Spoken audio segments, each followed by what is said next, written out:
The eighth head softball coach in Ball State University history is Tyra Perry. First off, welcome to Muncie. Thank you. Glad to be here. Talk to me about your interest in this job. What was it about Ball State when Craig Nicholson left that made you jump and say, that's where I need to be? Well, actually, I've known Cassie for a little while, and she was assistant coach at Middle Tennessee when I was at Western, and I called her and asked her about it, and she just had nothing but great things to say about just the university, Bill Scholl, Karen, the administration, and then I also spoke with Craig and talked to him a little bit, and he just had nothing but great things to say, so I knew at that time it was something to look into. What about this program as the process went along, as you found out more about Ball State, as you went through the interviews, continued to reinforce that and made you maybe more excited about coming here? Well, just going online and doing all the research on the team, and I'm a former member of the All-American Committee, so I was familiar with Jenny Gilbert and her numbers and all of the things that she had done for the team, and that she's coming back, and taking a look at the roster top to bottom and the success that the program's had, and just knowing that Craig left it in such great shape, and also knowing that Cassie, would be a possibility to work with, made it a positive, a win-win. What excites you about a program like this too when you take it over? Because oftentimes when you find a head coaching vacancy, it's many times because a program needs rebuilding, but you walk into a situation here where you've got a team that's won a handful of MAC championships. That's got to be exciting as a head coach to inherit a group like the one that's already here and be able to take what's here and find a way to put your own stamp on it. Absolutely, and that's basically a great way to put it. I'll take what is already established and built. There's no reason to reinvent the wheel, if it's rolling and it's working. So we'll definitely take a look at those things, and I'll find out, what's working through just conversations with the team and the leaders on the team, and then maybe hopefully enhance some of the areas that maybe, they don't feel as strongly on, or just some of the things that I may see through evaluations that will help us win games. You said in your press conference that speed never goes into a slump.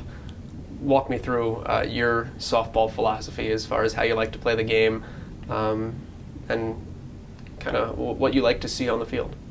Well, I really like to set the tone. I think, again, softball is a game of inches. It's that, one little thing, that one little moment that you want to win that moment so that you can win the game. So, we'll talk to our players about putting their best effort out every single time they step out onto the field, and then letting the chips fall where they may from that point. When you have talented athletes such as, Ball State's roster, the young ladies that play here, lots of great things can happen for you if you play the right way. Let's talk a little bit about Tyra Perry. What's your softball background? I know it goes all the way back to pretty high-level college playing days and more than a decade of coaching. Well, I started out at Nicholls State University, played 2 years there, and my coach was then hired to start the softball program at LSU. At that time, the SEC was adding, softball throughout the entire conference. So it was an opportunity to go. I wasn't very far from home at Nicholls, but I actually got a little bit closer to home going to LSU, and it was a great decision. Had fun, my junior and senior seasons in the SEC. From there, had the opportunity to do an internship in compliance and kind of find my way, get my master's, and went on to coach at Birmingham Southern. I'm kind of unique in that I've never been an assistant coach. I was hired as a head coach at 24 years old by Joe Dean Jr.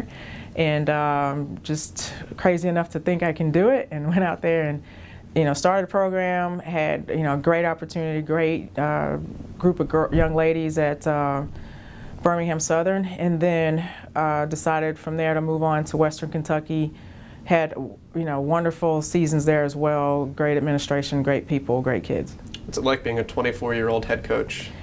It's a little nuts, actually. So I really do think I went from 24 to 30 in a year. Just in the great amount of things that it requires to be a head coach in itself, let alone starting a program from scratch.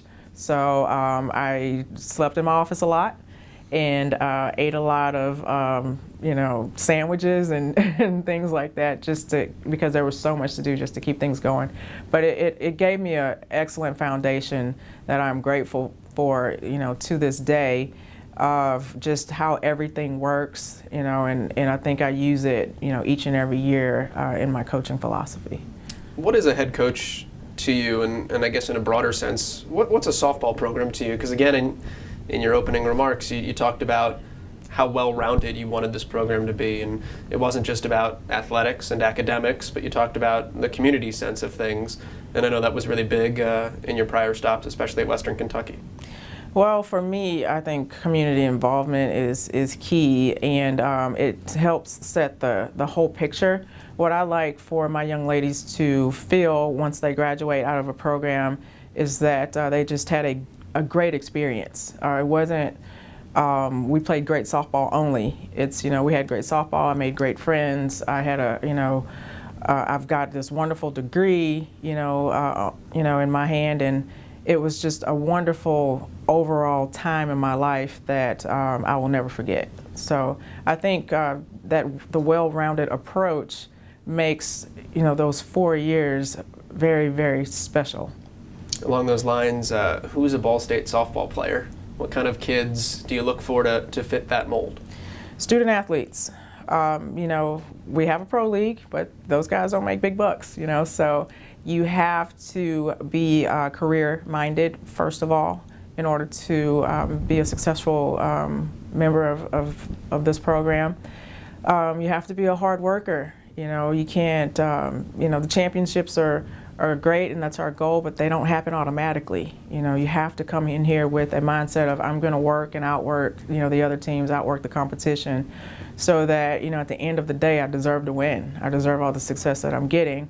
And it's not by chance, it's because, my talent and my work ethic, combined to facilitate success. 6 months until opening day. Tyra Perry, welcome and best of luck. Thank you very much.